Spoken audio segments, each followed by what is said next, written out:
The sharp crack of Zachariah Nelson's whip sent 19-year-old Zelda Nelson scrambling back against the wall of their modest Kansas homestead, her breath catching in her throat as the leather missed her face by inches. It was 1876, a year of celebration for the nation, but for Zelda, each day was merely a challenge to survive her father's unpredictable rage. "You think you can defy me, girl?" Zachariah roared, his face contorted with fury, whiskey fumes heavy on his breath. "Your mother was just as willful, and look where that got her." Zelda fought back tears. 6 years since her mother's death, and still her father wielded it like a weapon. The bruise on her cheek from yesterday's lesson throbbed as she straightened her spine. "I only asked to attend the Independence Day celebration in town," she said quietly, eyes downcast, knowing that looking directly at him would only provoke more violence. "So you can shame me? Parade yourself before every cowhand and drifter." He stalked closer, and Zelda could see the tremor in his hands, the need for another drink already building. "You're not leaving this property. Ever." That night, as moonlight filtered through the thin curtains of her small bedroom, Zelda made her decision. The meager savings she'd hidden beneath a loose floorboard coins earned from secretly selling embroidered handkerchiefs to the mercantile owner's wife would have to be enough. She couldn't endure another day under her father's tyranny. She packed a small bundle. One change of clothes, her mother's cameo brooch, a water canteen, and the last of the cornbread from supper. Through her window, she could see her father passed out on the porch, an empty whiskey bottle at his feet. With shaking hands, Zelda eased her window open and slipped into the cool night air. The vast Kansas prairie stretched before her, terrifying in its emptiness, yet promising freedom. She had heard rumors of work at ranches to the west. Perhaps someone would take pity on a girl willing to cook or clean. She walked through the night, guided only by stars and the faint trail leading westward. By dawn, her feet were blistered, and fear knotted her stomach, not of the wilderness, but of her father's pursuit.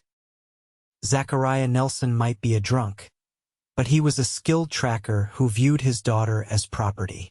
He would come for her. After 2 days of desperate travel, hiding by day and moving by night, Zelda stumbled upon a small creek.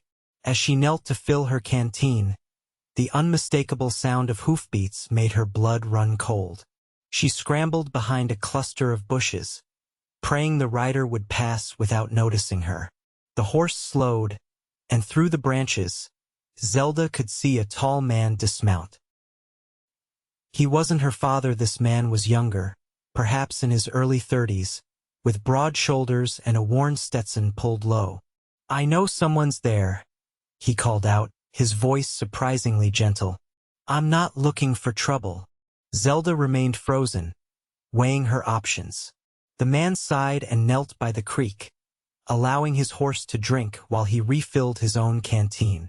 "Suit yourself," he continued conversationally. "But if you're hiding because you're in trouble, I should mention my ranch is just over that ridge. Name's Nathan Harrington. Folks around here know me as a fair man." Something in his tone, the absence of threat, made Zelda slowly emerge from her hiding place. The man straightened, careful to make no sudden movements. "You're just a girl," he said, surprise evident in his expression. "I'm 19, Zelda corrected, chin lifting slightly despite her fear. "And I'm looking for work." Nathan Harrington studied her, taking in her dusty dress, the bruise on her face poorly hidden by her bonnet, and the small bundle clutched to her chest. "What kind of work?" "I can cook, clean, mend clothing." She swallowed hard. "I'm a hard worker, Mr. Harrington." He nodded slowly. "Got a name?" She hesitated. "Zelda. Just Zelda. For now." "Yes." Understanding crossed his features. "Running from something, then?" It wasn't a question, but she answered anyway. "Someone." Nathan glanced at the bruise again, his jaw tightening. "My ranch isn't much, just me and 2 hands. Could use someone to help with the cooking and such. Pays fair. Relief flooded through her, followed immediately by suspicion. Why would you help a stranger? A shadow passed over his face. Let's just say I know what it's like to need an escape. He gestured to his horse. You can ride. I'll walk alongside. The Harrington ranch was indeed modest compared to some of the sprawling cattle operations Zelda had heard about. A main house of sturdy logs, a barn, bunkhouse, and corrals spread across a gentle slope overlooking a winding creek. Cottonwood trees provided welcome shade, their leaves rustling in the warm summer breeze. It ain't much, Nathan said as he helped her dismount, but it's peaceful. Peace was a luxury Zelda had forgotten existed. She followed him to the main house, where he showed her to a small but clean room at the back. This was meant for a housekeeper, but I've never hired one, he explained. You can stay here while you work. There's a lock on the door inside only. Your privacy will be respected. The concept was so foreign that Zelda could only nod. A room of her own with a door she could lock against intrusion? It seemed too good to be true. Thank you, Mr. Harrington. Nathan, he corrected with a slight smile. Mr. Harrington was my father. That first week at the ranch passed in a blur of new routines. Zelda cooked meals for Nathan and his two ranch hands brothers named Tom and Will Cooper, who treated her with awkward courtesy. She mended shirts, swept floors, and slowly felt the constant tension in her shoulders begin to ease. Nathan himself was often gone from sunrise to sunset, returning dusty and tired. He ate her meals with genuine appreciation, answered her tentative questions about the ranch operations, but never pried into her past or the fading bruise on her cheek. It was on her 10th day there that Zelda's fragile peace shattered. She was hanging laundry when she heard a horse approaching at speed. Shielding her eyes against the sun, her heart stopped when she recognized the rider, Zachariah Nelson. His face mottled with rage, reined his horse to a stop in the yard. Before Zelda could run, he dismounted and grabbed her arm, fingers digging painfully into her flesh. Thought you could humiliate me by running off? He hissed. You're coming home, girl, and you'll pay for every day you've been gone. Please, father, she whispered, terror robbing her voice of strength. Don't do this. Do what? Came Nathan's voice, cold and controlled, from behind them. He stood at the corner of the house, rifle held casually but unmistakably ready. Let go of my employee. Zachariah turned, keeping his grip on Zelda. This is my daughter, mister. A family matter. Not on my land, it isn't. Nathan's eyes flicked to Zelda. This the someone you were running from? She nodded, unable to speak through her fear. The lady doesn't want to go with you, Nathan continued. I suggest you release her arm and leave my property. Zachariah's laugh was ugly. Lady, she's my flesh and blood. I decide where she goes. She's 19 by her own account, old enough to make her own choices. Nathan took a step forward. And she's chosen not to be with you. For a moment, Zelda thought her father would draw the pistol at his hip. Instead, he shoved her away so violently she stumbled to her knees. This isn't over, he snarled, climbing back into his saddle. She's coming home, one way or another. After he'd ridden away, Nathan helped Zelda to her feet, his touch gentle. You're safe, he said simply. I won't let him take you. Tears she'd been holding back for years spilled down her cheeks. Why would you protect me? You don't even know me. His expression softened. I know enough. He led her to the porch and brought her a cup of water. Your father, he been hitting you long? Zelda stared at her hands. Since my mother died. 6 years now. Nathan nodded, as if confirming something to himself. Well, he won't touch you again. Not while I'm breathing. That night, after dinner, Nathan explained to Tom and Will what had happened. The Cooper brothers exchanged glances. "We'll keep an eye out," Tom promised. "Nobody's taking Miss Zelda against her will." "Thank you," she said softly, unused to having defenders. Later, alone with Nathan on the porch, she found courage to ask, "Won't this bring trouble to your ranch?" "My father. He doesn't give up easily." Nathan watched the stars appearing overhead. "Trouble has a way of finding folks regardless. At least this kind is worth facing. You still haven't told me why you're helping me." He was quiet so long she thought he might not answer. "My mother," he finally said, voice low. "She lived with a man like your father. No one helped her. I was too young." His hands tightened on the porch railing. "I'm not too young anymore." Understanding blossomed between them in the gathering darkness. Two souls shaped by similar pain, recognizing in each other something unspoken but profound. In the weeks that followed, Zelda's life settled into a rhythm unlike anything she'd known. Without the constant fear of her father's unpredictable rage, she discovered parts of herself long suppressed: a quick wit, a talent for baking that had the ranch hands fighting over her biscuits, a love of reading that Nathan encouraged by bringing her books from his monthly trips to town. For his part, Nathan began finding reasons to be around the main house more often. He fixed the squeaky porch step he'd ignored for months, built shelves in the kitchen, and took his evening coffee on the porch where Zelda would often join him. They talked of everything and nothing: the cattle market, the changing seasons, books they'd both read.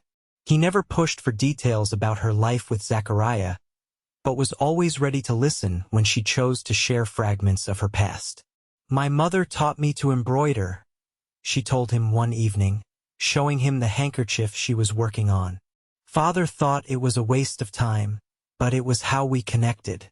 After she died, I kept doing it to feel close to her." Nathan studied the delicate flower pattern. "It's beautiful. You could sell these in town for good money." "I used to, secretly. It's how I saved enough to run away." She hesitated. "Nathan, do you think he'll come back?"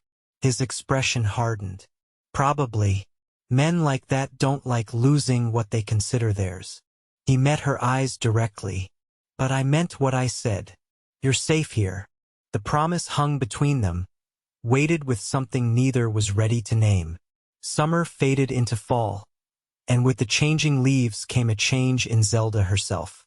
She stood straighter, laughed more easily, and no longer flinched at sudden movements. When Nathan complimented her apple pie at supper, she met his gaze with a smile that made his words trail off mid-sentence. Later that evening, as they sat on the porch watching the sunset paint the prairie in gold and crimson, Nathan cleared his throat. "Been meaning to ask. Would you want to come to town with me tomorrow? Need supplies and thought you might want to look at some fabric. For dresses and such." The invitation the first time he'd suggested she leave the safety of the ranch made Zelda's heart race with both excitement and fear.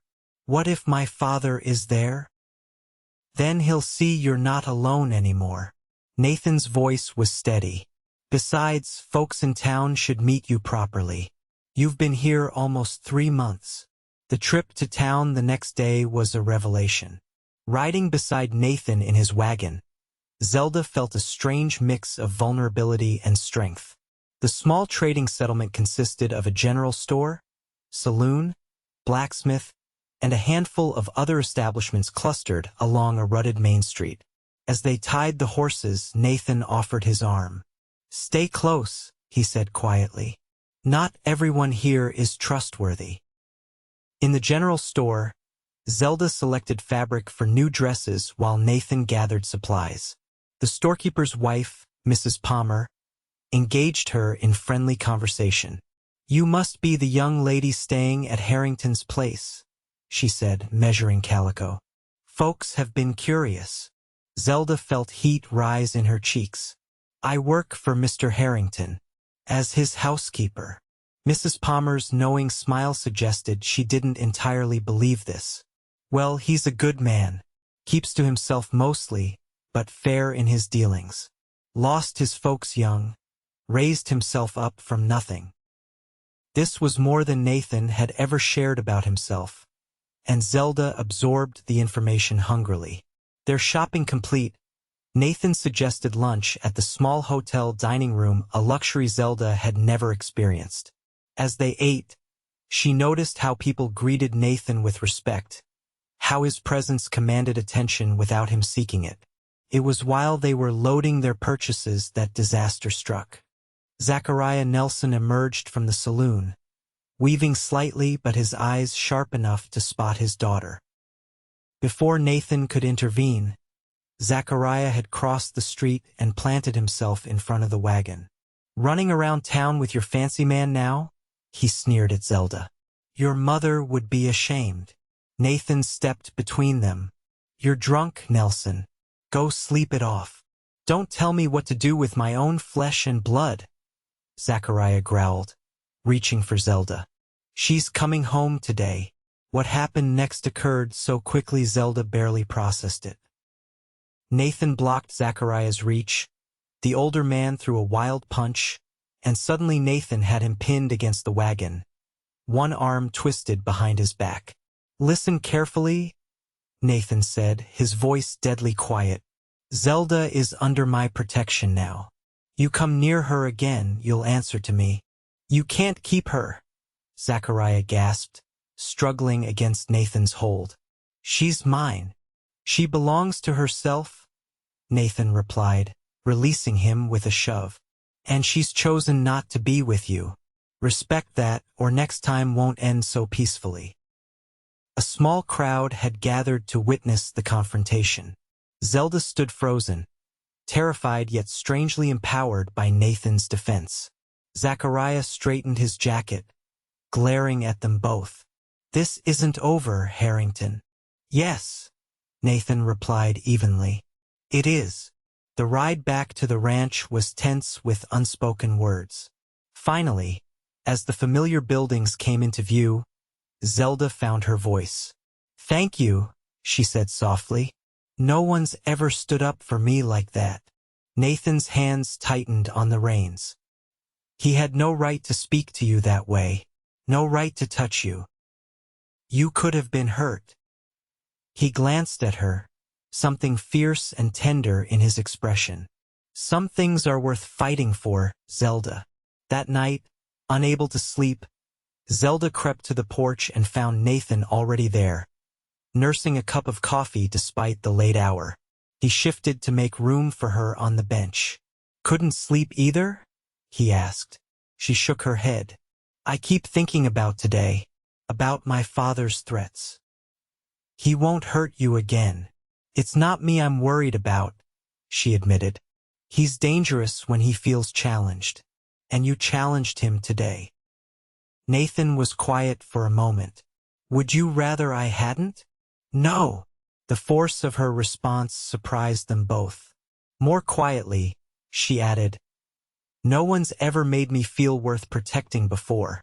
His hand found hers in the darkness, warm and calloused. "You are worth protecting, Zelda. Worth that and more." The first snow came early that year, transforming the prairie into a glistening white expanse. Zelda, who had only known snow as another hardship to endure in her father's drafty house, discovered the joy of it at Nathan's ranch. The main house was snug and warm, with fires blazing in the hearths and plenty of food stored for winter. One evening, after a day of helping Nathan and the Cooper brothers repair fence lines damaged by the storm, Zelda served a hearty stew. The men's appreciation was vocal and genuine, making her flush with pleasure. "Never eaten so well in my life," Will declared, reaching for a third helping. "Nathan, you best marry this girl before someone steals her away." The comment, meant in jest, cast an awkward silence over the table. Zelda busied herself with the bread basket, unable to look at Nathan. For his part, the rancher cleared his throat and changed the subject, but not before Zelda caught the speculative glance Tom shot between them. Later, as she washed dishes, Nathan appeared beside her with a dish towel in hand. "You don't have to do that," she protested as he began drying the plates. "I want to." He worked in silence for a moment. "About what we'll said at dinner." "It was just a joke," she said quickly. "Was it?" His voice was quiet. "Because I've been thinking lately that maybe it wasn't such a crazy idea." Zelda's hands stilled in the soapy water. "What?" Nathan set down the towel and turned to face her fully. "I'm not good with words, Zelda. Never have been. But these past months with you here. The ranch feels different. Better." Her heart hammered against her ribs. "Because the cooking improved?" A smile touched his lips. "Because you improved everything." He took a breath. "I'm not asking anything of you. Just want you to know that if you wanted to stay not just as my housekeeper but as more, I'd be honored." "More?" she whispered. "As my wife." The words hung in the air between them. "If that's something you might want. Someday." Zelda's mind whirled with conflicting emotions: hope, fear, longing. "Nathan, I don't know what to say." "You don't have to say anything now." He picked up the towel again. "Just something to consider." They finished the dishes in silence, but it was a different kind of silence charged with possibility. That night, Zelda lay awake for hours, examining her feelings.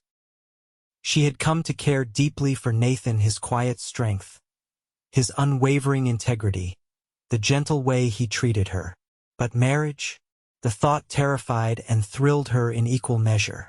December brought holiday preparations and, with them, a growing warmth between Zelda and Nathan.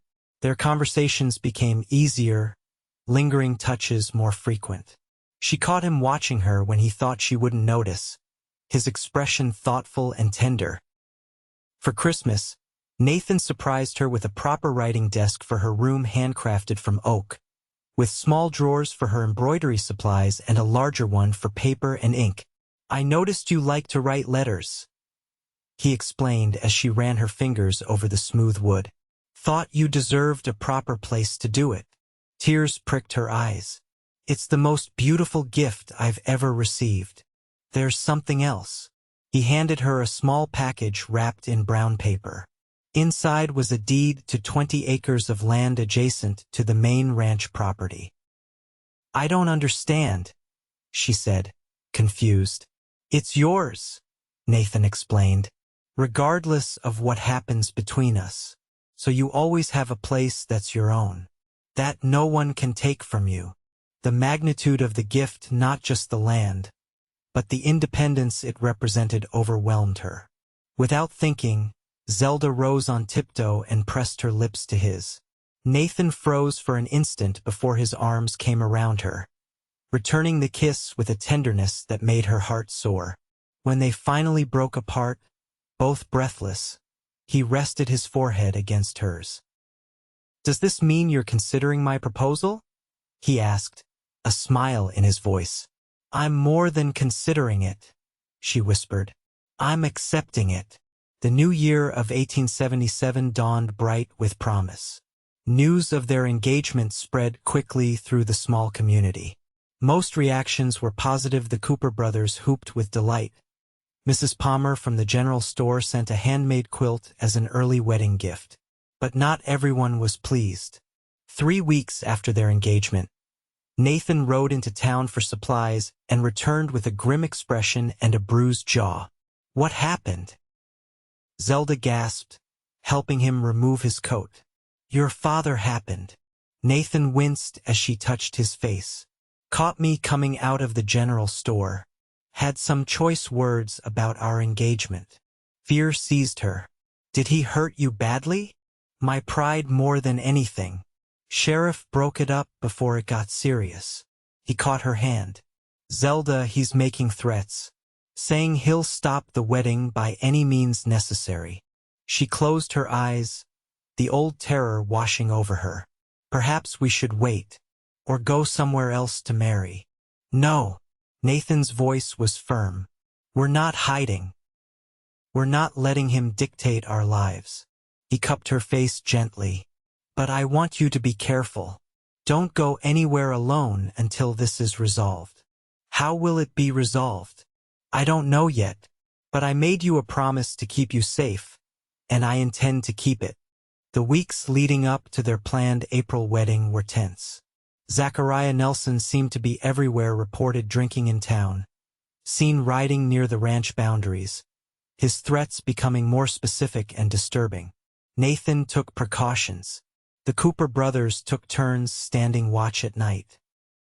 Zelda never went to town without Nathan beside her. They discussed postponing the wedding, but neither wanted to give Zachariah the satisfaction of disrupting their plans.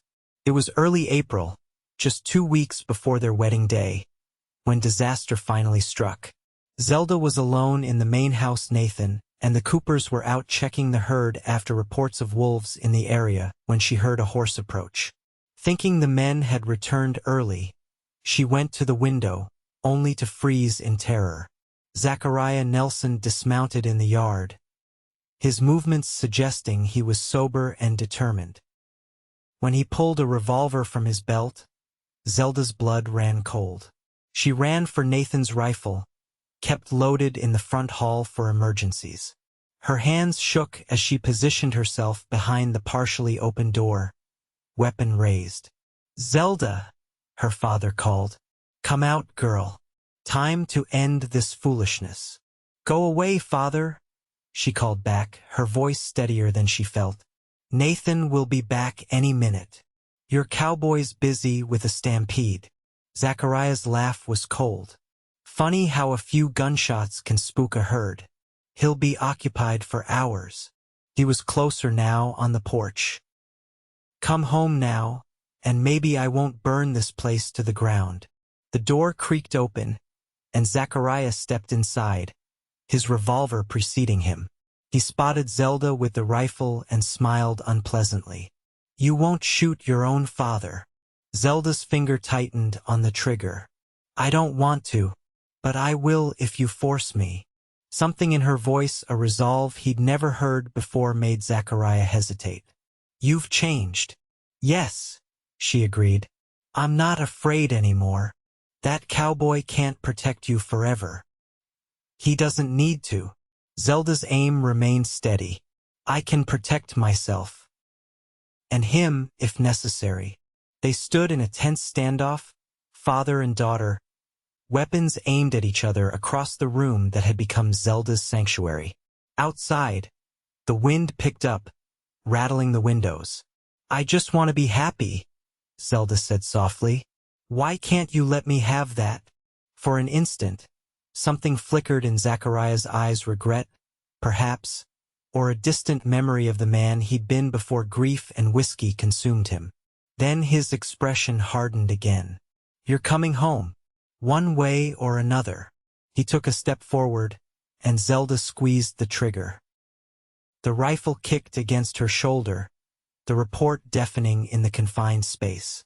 Zachariah staggered back, clutching his arm where the bullet had grazed him. "You shot me," he said incredulously, looking at the blood seeping between his fingers. "Next one won't be a graze," Zelda warned, though her hands were shaking now. "Please, father, just go. Let me live my life." The sound of approaching horses interrupted whatever Zachariah might have said next. He glanced toward the window, then back at his daughter, calculation in his eyes. "This isn't over," he muttered, backing toward the door. "No daughter of mine marries without my blessing." He was gone by the time Nathan and the Cooper brothers thundered into the yard, alerted by the gunshot. Nathan burst through the door, panic evident on his face, until he saw Zelda standing there, rifle still in her trembling hands. "Zelda!" He crossed the room in 3 strides, taking the weapon and setting it aside before pulling her into his arms. "Are you hurt?" "We heard the shot." "He was here," she managed through chattering teeth. "My father," he said. "He said he caused the stampede to draw you away." Nathan's expression darkened. Did he hurt you? No. I shot him. Just to graze.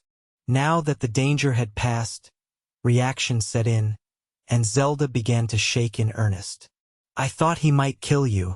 Kill all of us. Shoo! Nathan soothed, stroking her hair. You're safe now. You were so brave. Later that night, after the sheriff had been notified and extra precautions taken around the ranch, Nathan held Zelda close on the porch swing.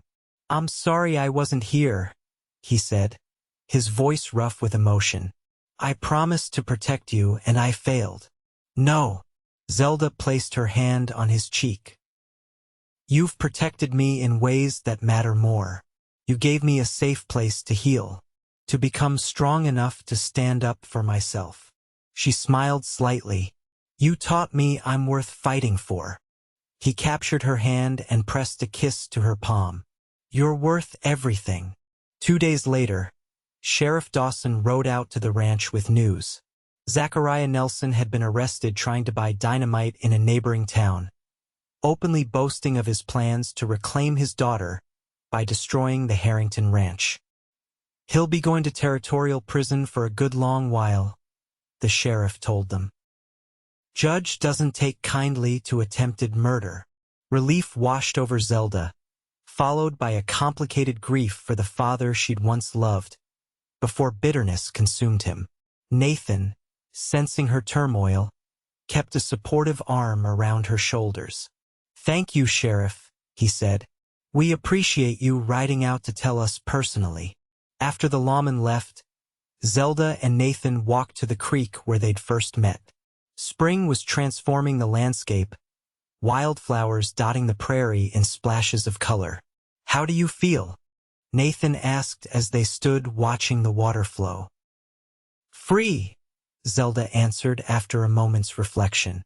Sad for what might have been, but mostly ready. Ready. She turned to face him, taking both his hands in hers. Ready to start our life together, without fear, without looking over our shoulders. Nathan's smile was tender as he pulled her close. I like the sound of that. Their wedding took place as planned, on a perfect April day with the prairie in full bloom. The small church in town was filled with well-wishers ranchers Nathan had helped during hard times, women who had befriended Zelda at socials, even the sheriff and his wife. Zelda wore a dress of ivory silk she'd sewn herself, with her mother's cameo pinned at her throat. As she walked down the aisle toward Nathan, his face alight with love and pride, she felt her mother's presence like a gentle blessing. You look beautiful, Nathan whispered as she reached him. You look handsome, she returned, admiring his new suit and freshly trimmed hair. The ceremony was simple but heartfelt. When the preacher pronounced them husband and wife, Nathan kissed her with such tender passion that several women in the congregation dabbed at their eyes. The celebration continued at the ranch, where tables had been set up under the cottonwood trees. There was music and dancing, food and laughter, and the sense of a community embracing its newest family. As evening fell, lanterns were lit, casting a golden glow over the gathering. Nathan led Zelda in a dance, holding her close as they swayed to a slow melody. Happy, Mrs. Harrington? He murmured against her hair. Happier than I ever imagined possible, she answered truthfully. And you? I have everything I never knew I wanted. His arms tightened around her. A home that's truly a home, partner, a future. Later, as the last guests departed and they stood alone on the porch of what was now their home, Zelda looked out at the land that had become her sanctuary. When I ran away that night, she said softly, I never dreamed I'd find this. I was just trying to survive. Nathan turned her to face him, his expression serious. And now? Zelda smiled, reaching up to trace the beloved contours of his face. Now I'm not just surviving. I'm living, loving. She rose on tiptoe to kiss him, pouring all her heart into the gesture. Thank you for being my shield when I needed one. and for showing me I could be strong enough to become my own. Under a sky full of stars, with the promise of tomorrow stretching before them like the endless prairie, Nathan swept his bride into his arms and carried her across the threshold of their home, not into an ending, but into the beginning of a life built on courage, respect, and abiding love.